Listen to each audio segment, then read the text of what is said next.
I will now begin my session with Mrs. Brown. Hi, Mrs. Brown. How are you today? Fine, and yourself? Okay, so how would you like to be addressed? Is Mrs. Brown, Angela? Angie. Okay, hi, Angie. I'd like to thank you for coming in today. Before we begin our session, I'd like you to know that everything that's said in this session will be held in the most strictest confidence. The only way that confidence can be broken is if there is a perceived threat against your life or the life of someone else. And then I'm mandated by state law to report that. Do you understand? Yes, I do. Okay, Angie, so tell me, what brings you in today? My doctor recommended that I try counseling because I am experiencing high amounts of stress and it is affecting me mentally and physically. Oh, okay. Do you know what this stress is, what it stems from? I've had some sudden changes within my life. Recently, about a few months ago, my husband was arrested for insurance fraud, and he's in jail right now, in prison. Okay. Well, first of all, I'm so sorry that happened. Thank Did you do you did you say you have children? Yes, I have three girls, 12, 8, and 6. Okay. So how are they handling things? Um, they're a little stressed out. The younger ones don't really understand. They don't really know what's going on. My 12-year-old, she's a very smart girl, and she knows daddy did something wrong. Yeah. Teenager. She's a preteen right there at that age, so well, I do understand what it's like to be a single parent because I was a single mom of three girls, because my husband passed away. So, I do understand what you're going through. So how are things at work? What type of work do you do? I am a legal secretary. Okay. And so, how long have you been with the firm? 12 years now. Oh, okay, 12 years. So you've been there quite some time. Yeah. So you're established in everything there. Yes, I am. So how do you like your job?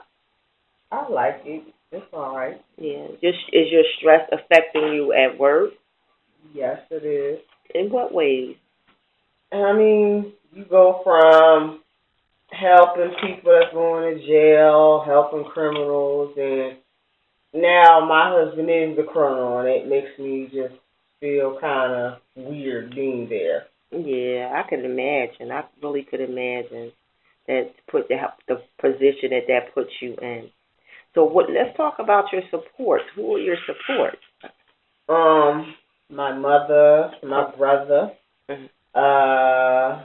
his family, my in-laws, they've been really supportive of me and the girls. Okay, that's a good thing, don't you think? Yeah, it's okay. Yeah. So, I know that it's really difficult being just suddenly put into the position of a single parent. As I said, I've been there. So let's try to figure out some ways that we could work together to help you develop, a positive way of coping with it. Okay. So for one, I like to just sit and talk about all the positive things that you have in your life. For example, you have a supportive family. Yeah. You have a great job. You can provide for yourself and your children while your husband's incarcerated. Yeah. So those are all great things. Anything else? Um, None that I can think of right now. Okay. So what's your relationship with your husband before he went to jail? Um, it was okay. We was having some problems. But it wasn't anything major. And. Just regular married people stuff. Yeah. Everyday stuff. Yeah. So that's another positive you have. You do have a good relationship. What is your how have you been getting along since he's been away? Is it better? Is it worse? It's a bit strained because I still care for him, but I'm still upset and hurt he did what he did because his life up, it did something to our lives too. Oh, okay. Okay. So what can we do, you and I, how can we work as a team to help you through this period of time? I don't know, helps me to find ways to better deal with the stress. Mhm. So, like I said, one of the ways is that you can't change what happened. You know, your husband is away, and he'll be away for, did you say 18 months? Yes, I did. Okay. So, but you can kind of, concentrate on the positive aspect. You know, you have three beautiful children. You know, do you have any hobbies? What are some of the things you enjoy doing? Swimming. Okay, I would love to swim. I don't know how to swim, but I would love to. So that's relax. Does that relax you? And it's great exercise too. You know, I do it when I got a chance. Mhm. A chance. Is there anything else? Do you go out with your friends? You know. Here and there, but not often. Oh, okay. All right. So when you said, what about your mom? If you needed to go out, would your mother watch the girls for you? She would, but you know she's in a wheelchair, so Okay. not so Okay. much she gonna be able to do. So what I'm hearing is not only do you have the stress of raising your children by yourself, your husband being in jail, it sounds like you're a little concerned about your mom's well-being being in a wheelchair also. Yes, I am. So that brings some stress, stressful moments to you. It does. You know.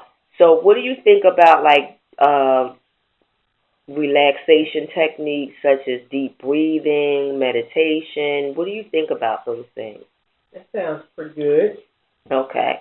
So would you like to try some deep breathing exercises right now?